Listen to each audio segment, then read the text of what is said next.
Eh Ngiyabingelela nonke balaleli nonke emakhaya babukeli kwelihle igama lomfowethu uJesu Kristu waseNazaretha. Siyabonga kakhulu kuyintokozo bazalwane ukuba ndawonye sikhuluma ngendaba ezinhle zombuso kaNkuluNkulu. Siyambonga uNkulunkulu ngabasizakalayo, siyawathola ama-report, siyawathola ama-comment. Siyambonga uNkulunkulu kakhulu kule channel iTheocracy Networking Embassy. Siyaphinda futhi bazalwane siyanimukela nakulesi sifundiso. Umsebenzi wethu sithunywe uNkulunkulu ukuhlambulula nokungcwelisa ibandla. Ibandla liyahlanjululwa. Iroli le okumele idlalwe yithi ukuthi sazi ukuthi uNkulunkulu yini angayifuni engamthokozisi. Siphenduke siyeke sishiye sidele sibuyele kuNkulunkulu ophilayo ubaba wethu osezulwini. Siyambonga uNkulunkulu osenzele umusa ukuthi ambule izinto ezingamthokozisi, esigoqa nje ngegama elilodwa i-world system. Sekuzwakeleke okuningi bafowethu. Siyambonga uNkulunkulu ukuthi kusazozwakala nobufakazi kule channel, abantwana bakaNkulunkulu befakazela ngamandla uNkulunkulu awabonisile empilweni yabo ebasiza ezimeni ezithile ngegama lika Jesu. Siyambonga uJesu Kristu inkosi yethu kakhulu ukusenzela lo musa lowo. Sekuzwakeleke okuningi bazalwane. Bengifisa ke nje kule video sixwayisane ngalokho iBhayibheli liprofethile. Lapho uMphostoli Paul ngicabanga ukuthi mayebhalela uTimotheo kunevesi lapho elithi ningakudeleli ukuprofetha. Uma sifunda izwi likaNkulunkulu khona umbhalo esesiubona ukuthi lo uyisiprofetho lo. Ngifisa namhlanje sibuke omunye umbhalo oyisiprofetho. Uma sobuka lo mbhalo ngiyafisa ukuthi siuqhathanise nezimo esizibonayo ezenzakalayo emhlabeni nje kulesizini kulesi sikhathi sikusona. Sibuke lo mbhalo, sibuke lezo zimo. Then ke wena bese uba phakathi nendawo uzibuke ukuthi wena ke ubelonga kusiphi isimo. Sibuke isimo okukhulunywa ngaso la eBhayibhelini. Sibuke isimo esikhona kulesi sikhathi. Bese uyibuka wena. Lokho kuzokulekelela kakhulu.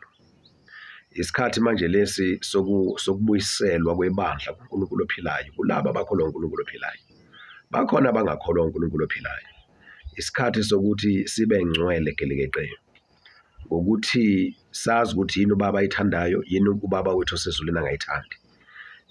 Sizihlambulule, sidede kukhonke ukungalungi, kukhonke okubi, nokubukeka kubi sidede kukho. Njengamanje sizofunda ke bazalwane, sibonga ithuba lokuthi sibe nalo leli thuba sibe naso lesikhathi sokuthi sizibuke kanje. Abaningi abalitholi lo thuba basuke besibe namaphupho emhlabeni, kuningi oqhubakalayo befisa lokho nalokhana bazunywa usuku lokufa bengalitholanga leli thuba. But siyabonga nawe, siyakubongela mlaleli mbukeli ekhaya, noma ikuphi la ukhona, ukuthi uthole leli thuba njengoba nje uzoyibona le video, uphinde futhi uthole ithuba lokuthi udlinze ucabange ngayo, uyibuke impilo yakho. Isisho sesiZulu sithi akuyiwa nganxanye, abantu abayi nganxanye bengesiwo namanzi. Siyakuvuma lokho. NaseBhayibhelini siyathola ukuthi akusibona bonke abantu abakholwa uNkulunkulu ophilayo nabagcina imiyalo yakhe. As much as uNkulunkulu ekhulumile washo wathi yini angayithandi, yini ayithandayo, akusibona bonke abantu abamlalelayo. So ke bakhona abamlalelayo, bakhona abangamlaleli. Kodwa kuhle ukuthi wazi ukuthi wena impilo yakhe yamthokozisa uNkulunkulu. Sizofunda amaHubo chapter 2. Siqala ukufunda kuverse 1. Indaba ethi izobe ilapho nje. Izizwe zomhlaba versus uJehova uNkulunkulu ophilayo, uJehova wamabandla, ubaba wethu osezulwini, umdali wamazulu nomhlaba. le ndaba esizoyifunda ngithi angindlalele nje kancane ukuthi izobe ikhuluma ngalokho kuphakathi kaNkulunkulu kanye nezizwe zonke khona zomhlaba ezingamfuni uNkulunkulu ophilayo. So kusho ukuthi amaqembu amabili la, uNkulunkulu yena uqobo lwakhe kanye nabo bonke abantu abangamakhosi abangakholelwa uNkulunkulu ophilayo abafuna ukuyiphilela impilo yabo. Then-ke wena-ke uphakathi nendawo, ukhetha uNkulunkulu ophilayo nendodana yakhe uJesu Kristu noma ukhetha amakhosi alomhlaba. Into ekhona le eprofethiwe ezwini likaNkulunkulu siyayibona ukuthi ikhona. Right, sesiyafunda-ke Amahubo chapter 2 from verse 1. Kungani ukuba abezizwe baxokozele nabantu bazindle ngokuyize na?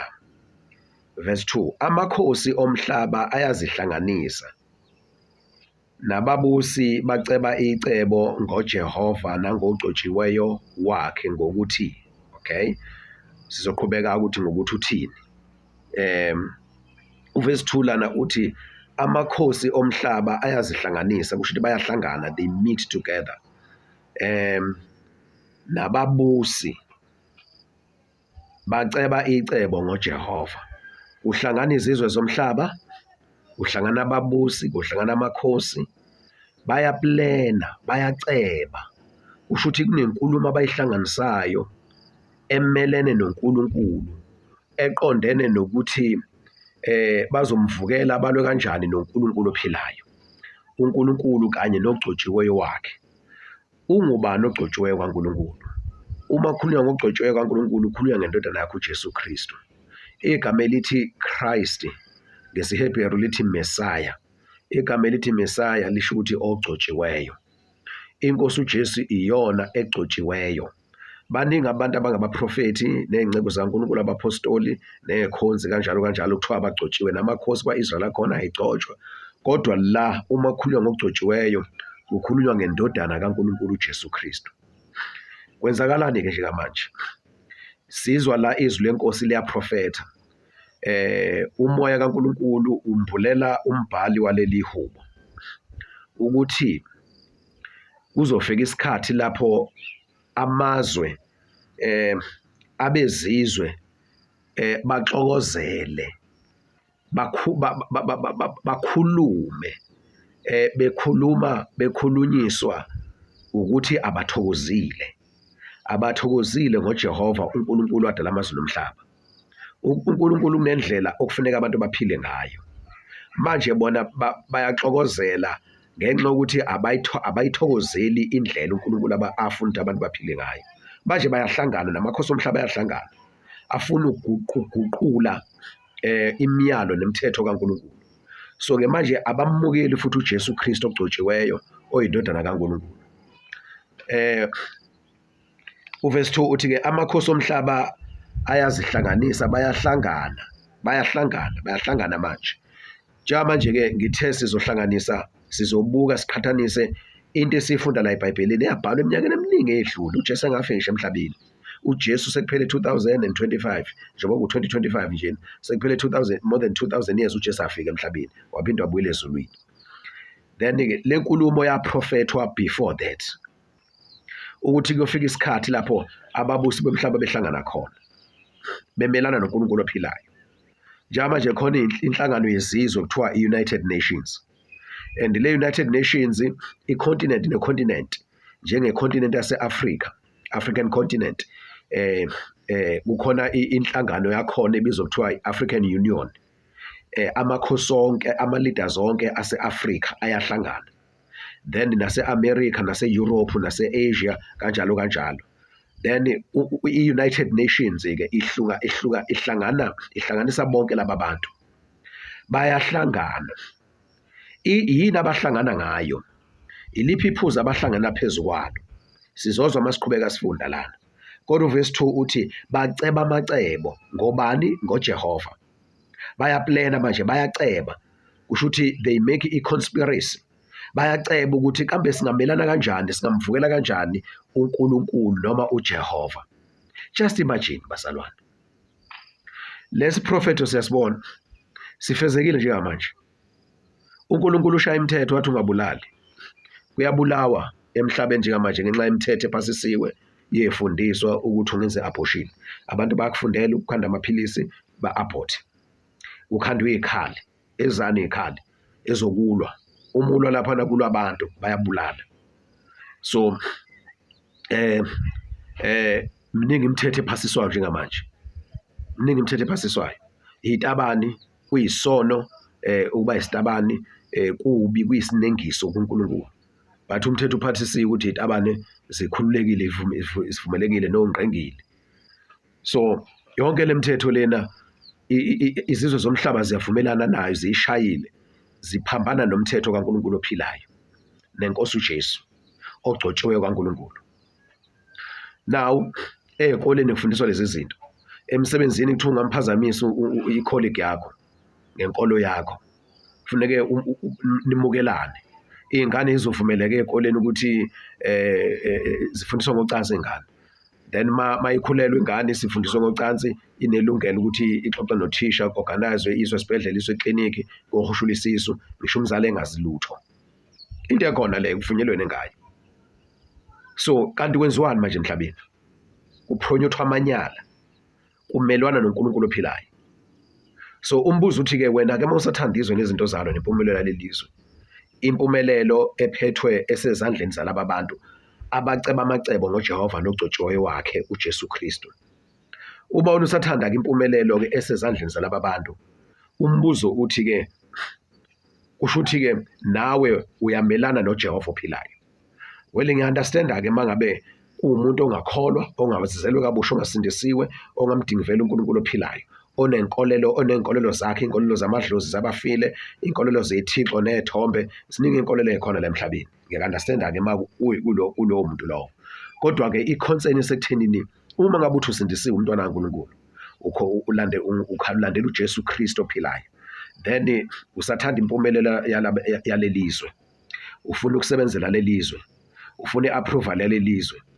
Umbuzo uthi-ke labantu-ke mabehlangana amakhosi omhlaba okuyiwona lawa azokuqashile wena, okuyiwona lawa akufundisayo ngemfundo yawo, okuyiwona lawa akuholelayo ngemali yawo, then wona avukela uJehova, akhuzungu ukuvukela uNkulunkulu ophilayo nenkosi yethu Jesu. Wena uthi usindisiwe, uthembela ababantu, ukholelwa kulaba bantu, ufundiswe laba bantu imfundo yabo, uholelela abantu imisebenzi osebenzayo, ibhizinisi yakhe iphumelele ngenxa yokuthi uxhaswe laba bantu, then umi kuphi kahle hle? Nansi indaba yami lapha ikhona. Nakho la ngifisa sixwayisane khona abazalwane. Nakho la ngifisa sixwayisane khona ukuthi-ke akuyibheke njengamanje, yabona, mhlawumbe ubungekho aware ngamavesi afana nalawo. So ngizele njenge-messenger, ngizele ukuzovula amehlo, ngizele ukuzokunakisa izinto obungayinakile, ukuthi kodwa lisekhona ithuba lokuthi ushintshe ukwenza kwakho, ushintshe ukucabanga kwakho ngezinto mhlawumbe ubungayiqaphele. So le video nje kakhulukazi yilokho engizokwenza njengamanje, ukuthi uma uyibona le video ukwazi ukuthi awuphoqiwe kodwa awuyibuke lento, awuyinaki. Ngale nje kokuphakamisa umoya, ngale kokuxokozela nokulwa, ukuthi-ke izizwe zomhlaba nababusi bashintshe imithetho, yonke imithetho abayishayo manje emhlabeni benza sure ukuthi imelana nemithetho kaNkulunkulu, baphasisa imithetho yabo emelene nemithetho kaNkulunkulu, nemithetho yenkosi yethu uJesu Kristu. Wena-ke ufuna impumelelo yabo-ke ngendlela yaleli zwe, ezikoleni, emsebenzini yaleli zwe, emabhizinisi yaleli zwe. Right, ngapha bayahlangana bavukela uNkulunkulu, wena uphumelela ngabo, uthembe bona, uyakujabulela ukuthi uphumelela ngabo. Ngapha usindisiwe, ushumayela uJesu, then yena uphakamisa uNkulunkulu ophilayo, ukhoza uNkulunkulu ophilayo, lo abangamfuni, laba bakondlayo wena. Ibuke nje lento, ibuke lento. Asiqhubekeni-ke. Amakhosi omhlaba ayazihlanganisa nababusi baceba icebo ngoJehova nangogcotshiweyo wakhe ngokuthi, verse 3, ngokuthini? Masiqabule izibopho zabo uJehova nogcotshiweyo wakhe, siqabule ini? Izibopho zabo bobabili. Kusho ini amakhosi omhlaba? Iziphi lezi zibopho abakhuluma ngazo? Bakhuluma ngemithetho kaNkulunkulu, bakhuluma ngemiso kaNkulunkulu, ngemiyalelo kaNkulunkulu. kusho ukuthi bakhuluma ngezwi likaNkulunkulu. Bona babophekile ngoba manje abakwazi ukwenza into abayithandayo abayitshelwa uSathane. So ukuze bakwazi ukwenza lokhu abaku-influence uSathane bakhululeke, kumele ukuthi baqabule izibopho. Ukuqabula izibopho ukumelana nemithetho kaNkulunkulu. Kusho ukuthi ukuyisusa imithetho kaNkulunkulu. Wena umntwana kaNkulunkulu usindisiwe. Kunabantu abacabanga kanjalo.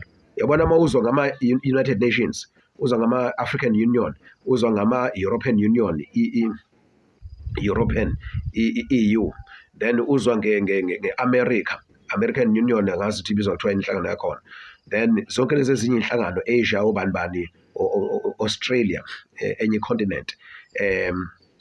Uma lezi zizwe zihlangana, ziyavumelana, sivumelene. Noma zingakhona izinto abangavumelani ngazo economically or religiously, but kulolu hlangothi ukuthi kufuneke kuvukelwane, amen, kumelwane noNkulunkulu ophilayo noJesu Kristu, bayavumelana kulokho, bayahlangana kukho. Right. Masiqabule izibopho zabo, silahle izintambo zabo, zisuke kithina. Ngabe bekhuluma ngezibopho, bekhuluma ngezintambo, bakhuluma ngemithetho kaNkulunkulu. Abafuni ukubuswa uNkulunkulu. Verse 4. Yena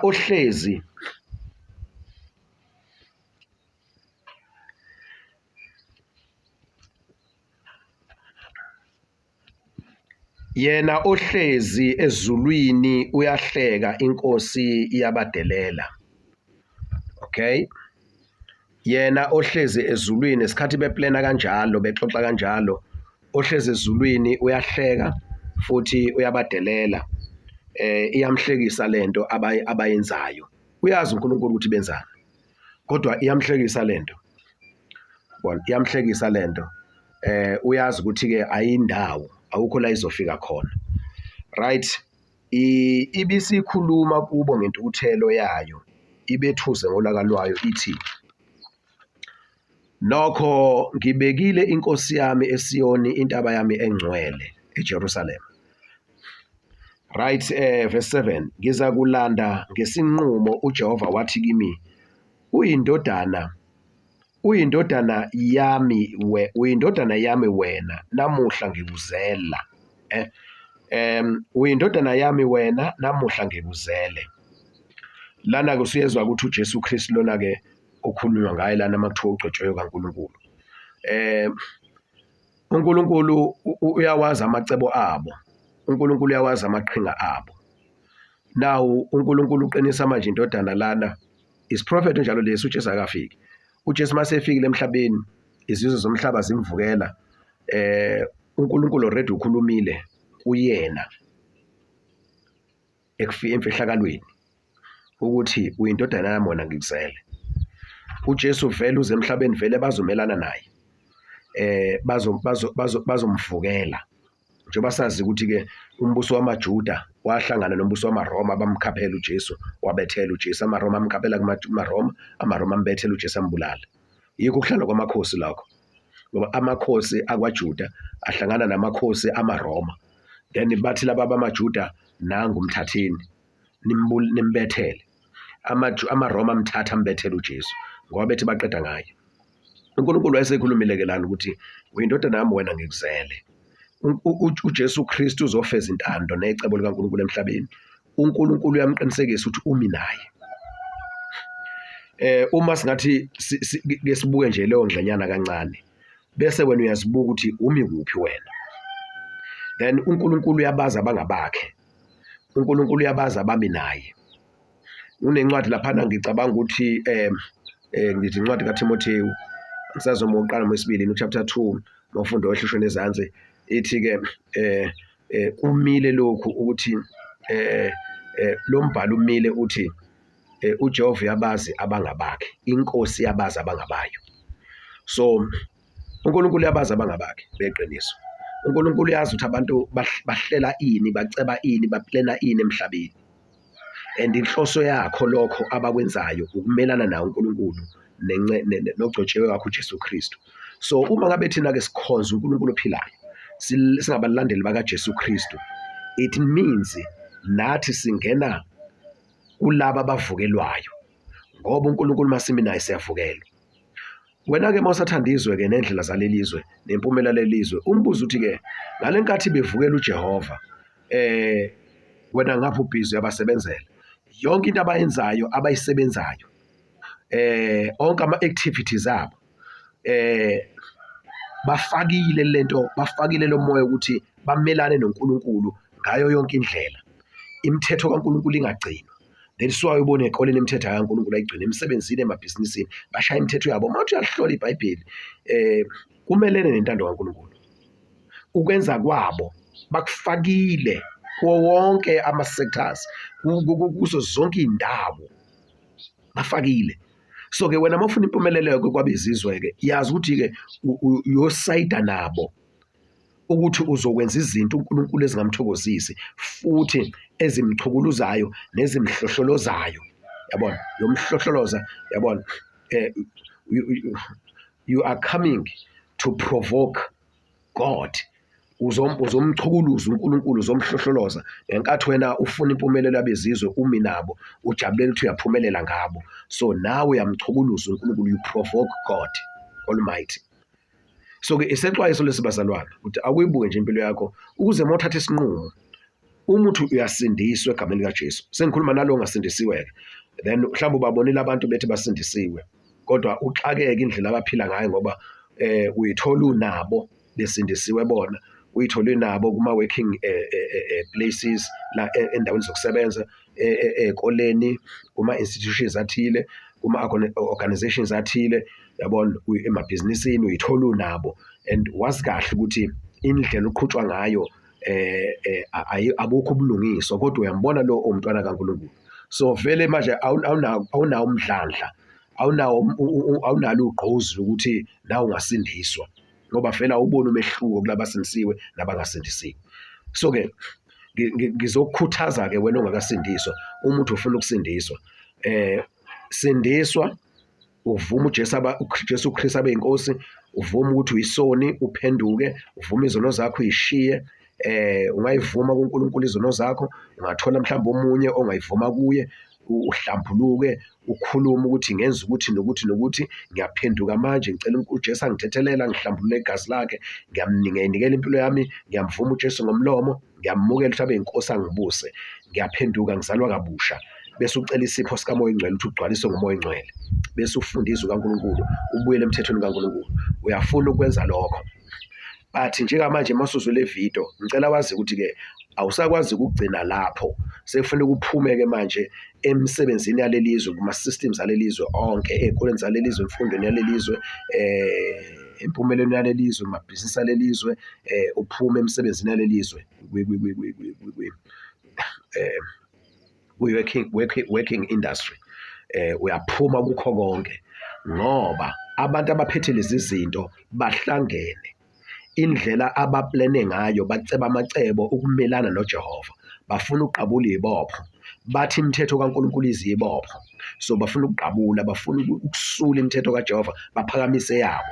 So-ke mawuqashwa bona, ufundiswa yibo, usupportwa yibo, ufandwa yibo kumabhizinisi, uzovumela imithetho yabo nemiso zabo, inhloso yalokho kuwukumelana noNkulunkulu ophilayo. Sebekuzuzile-ke wena.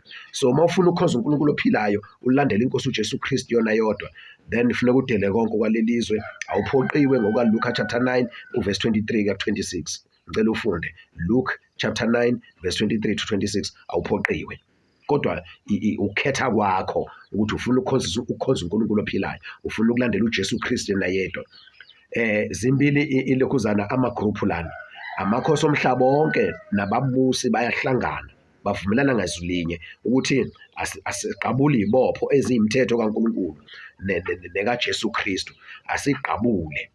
Kusho ukuthi bafake yabo imithetho manje, right? Bese kuba uJehova ngapha unemithetho yakhe ayimisile, but uJehova uyababuka lama-plans abawaplenayo, uyahleka uNkulunkulu, uyahleka uNkulunkulu, uyazi into azoyenza, uyazi ukuthi iyeza i-judgment, uzazothulula kwalakhe, ngeke bamenze lutho, ngeke bamelane naye, uyakwazi lokho uNkulunkulu.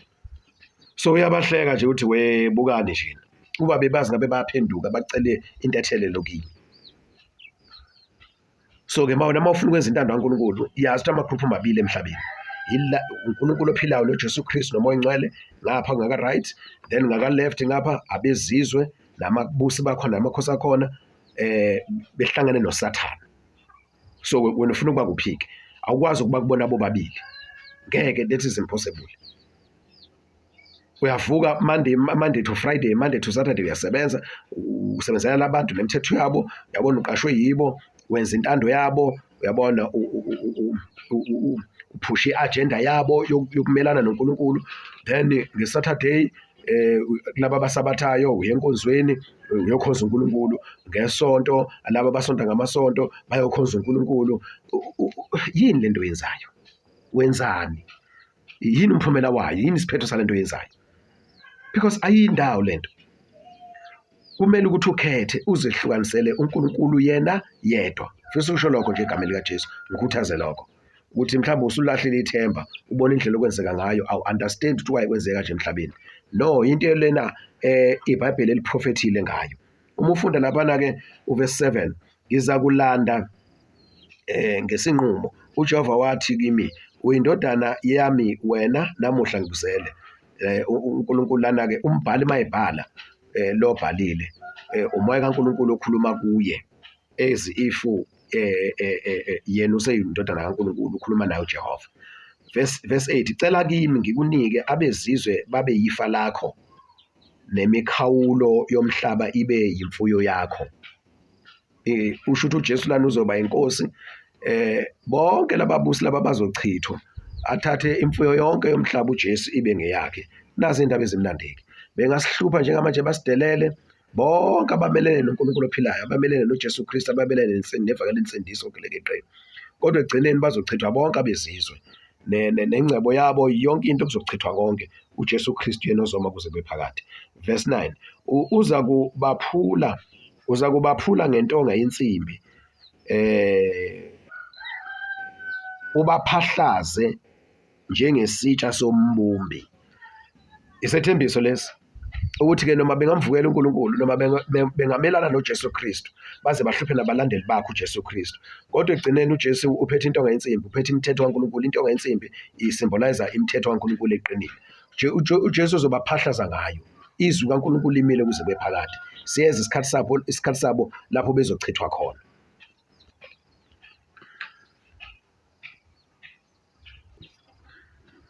Siyeza isikhathi sabo lapho bezochithwa khona bonke laba bezizwe. uJesu Kristu bese ethatha over ke abuse wonke umhlaba. Singeke kubone lokho manje, kodwa khona isethembiso sikhona. uNkulunkulu oyikhulumelayo lana ekhuluma kwelikamoya ngesiprofetho, then umprofethi ke lo obhalela incwadi wayeseyikhuluma, wayeseyibhala lento ukuze sazi ngayo egameni likaJesu. Right, verse 9, uza kubaphula ngentonga yensimbi, ubaphahlaze njengesitsha sombumbi. Noma bengahlangana abantu bezizwe bavumelane, kubonakala zathi bayaphumelela njengamanje, badukisa abantu abaningi, kodwa ekugcineni uNkulunkulu ozogcina, inkosi uJesu ezogcina.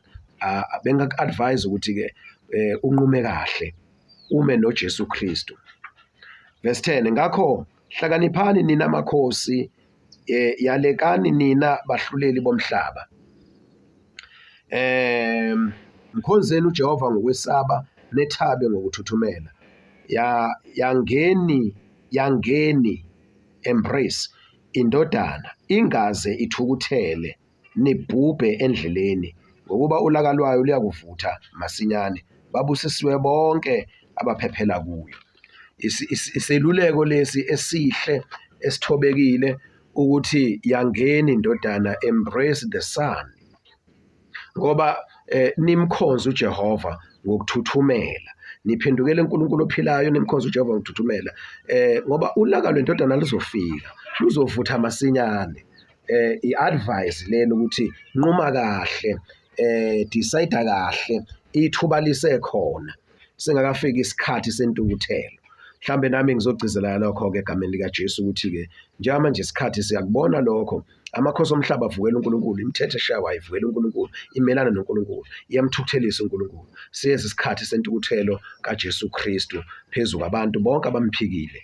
So singakafiki leso sikhathi, iseluleko lana lithi mkhonzeni uJehova sikhonzeni uJehova ngokwesaba. Asiphendukeni bafowethu, sidele konke kwalelizwe, sidele inkanuko, sidele ubufebe, sidele amanga, sidele inkohliso, sidele inzondo, amagqubu, sidele ukipita, sidele amadlozi, sidele abafileyo, sidele imfundo yalelizwe, sidele imisebenzi yalelizwe, sidele ingcebo nempumelelo yalelizwe, sidele ama-celebration, sidele ama-sports, sidele imigubho yonke, imigubho yokuzalana, imigubho yo-Valentine's Day, imigubho yonke yomama, ama-Easter, imigubho nje yonke, sidele i-entertainment, sidele ingcebo yalelizwe, size sizidele thina uqobo, sidele imindeni engamfuni uJesu Kristu, engamfuni uNkulunkulu ophilayo, sidele konke, silandele uJesu Kristu, simkhonze yena yedwa. Amakhupho mabili, amakhosi omhlaba nababusi bakhona bavukela uNkulunkulu ophilayo. Ngapha uNkulunkulu ophilayo, asimkhonze uNkulunkulu ophilayo, silandele uJesu Kristu, sikhethe ukhetho okuhle ukuthi sesaba uNkulunkulu ophilayo. Yilokho ebengifisa ukusho kule video bafowethu, ukukhuthazana nje kanjalo. Lesi siprofetho sidala, siyasibona safezeka ukufika kaJesu kokuqala. Emva kwalokho salokhu siqhubeka sifezeka, siyabona amakhosi omhlaba ayahlangana, siyafezeka, and kuzofika isikhathi lapho ukufezeka kwaso kuphela khona, kube sekugcineni, bese indodana yomuntu uJesu Kristu yona le abayivukelayo, abayicebela amacebo kanye noJehova ubaba wayo, kuzofika isikhathi lapho ithatha khona over mayisibuye kwesibili, izochitha-ke manje bonke ababusi, yonke amakhosi alomhlaba, bese kuthi umhlaba nakho konke kube imfuyo, kube ingcebo yayo indodana yomuntu. Siyeza leso sikhathi leso. Uma ungakhetha kahle-ke, ukhetha lo Jesu, ulandelela uJesu, ukuhamba ngemiyalo kaJesu, ube umfundi kaJesu Kristu inkosi yethu, so that masikuchithwa konke komhlaba, konke kwezwe nababusi bakhona, usale wena uphephile kanye noJesu Kristu. Sengivala uma ufunda Isambulu chapter 16, Isambulu chapter 6, Isambulu chapter 6, laphana ngasekugcineni iseluleko nje lesi ukuthi-ke uma usakhonze, usathembele emakhosini alomhlaba nempumelelo yakhona, nezinto abayishoyo uyazethemba, uyayithanda, izinto abayi-introduce-ayo, impumelelo uyakuthanda, kodwa ekugcineni bazoqedwa bonke ababusi bomhlaba. Sizofika leso sikhathi. Nasi esinye esiprofetha ngalokho, Isambulu chapter 6, uqala lapha kuvesi 15. Namakhosi omhlaba nezikhulu nezinduna nabacebileyo nabanamandla nezigqila zonke nabakhululekileyo bacasha emihumeni nasemaweni ezintaba. Verse 16, base bethi ezintabeni nasemaweni, welani phezu kwethu nisisithe ebusweni balowo ohlezi esihlalweni sobukhosi nasolakeni lwewundlu. Ohlezi esihlalweni sobukhosi ubaba uNkulunkulu uJehova, lo akade bemcela amacebo ngale Mahubo chapter 2 ade sifunda khona, kanye nesobukhosi nasolakeni lwewundlu, iwundlu ogcotshiweyo lokhulunywe ngayo ngaleni. Verse 17, ngokuba usuku olukhulu lolaka lwabo selufikile, ngubani-ke onamandla okuma na? Ngokuba usuku olukhulu lolaka lwabo selufikile. Lolu laka, intukuthelo nolaka okukhulunywe ngalo ngale kuMahubo chapter 2 selifikile, sizofika leso sikhathi. Simemezela umbuso kaNkulunkulu, simemezela ivangeli likaJesu Kristu lensindiso gelekeqe, lokuhlukana nezwe nakho konke okwalo, nabo bonke ababi, nazo zonke indlela zobubi, ulandelwe uJesu yena yedwa, sidele konke kwalelizwe, sibe ngcwele, sihlambuluke, silungele ukubuya kaJesu ezolanda ibandla elingcwele. Yabona mase kufike sebayishola bona manje ukuthi ulaka lwentukuthelo sekufikile manje. Ulaka untukuthelo, usuku lwentukuthelo yakhe ubani ongama ngendlela abasho ngayo lana. Kusho wona lamakhosi omhlaba, wona laba ababusi kade behlangana, bona laba iyikhulu lezi, bona laba abacebileyo kade behlangana beceba amacebo ngalena. So sekufika isikhathi ukuthi manje ufezeke ukuthi-ke nje bade bahleka nje uJehova uthi uyabahleka manje yabadelela. So kuyiso leso sikhathi leso ukuthi yini lento abayenzayo, ngoba ngeke baphumelele. Ungathathi iside labantu abazochithwa egcineni nabazohluleka egameni lokuthi uhalela izinto zabo zesikhashana ezophela, ezoqedwa ngomlilo. Khetha ukhethe kuhle. Siyabonga kakhulu. Inkosi yomusa isibusise egameni likaJesu Kristu waseNazaretha. Amen.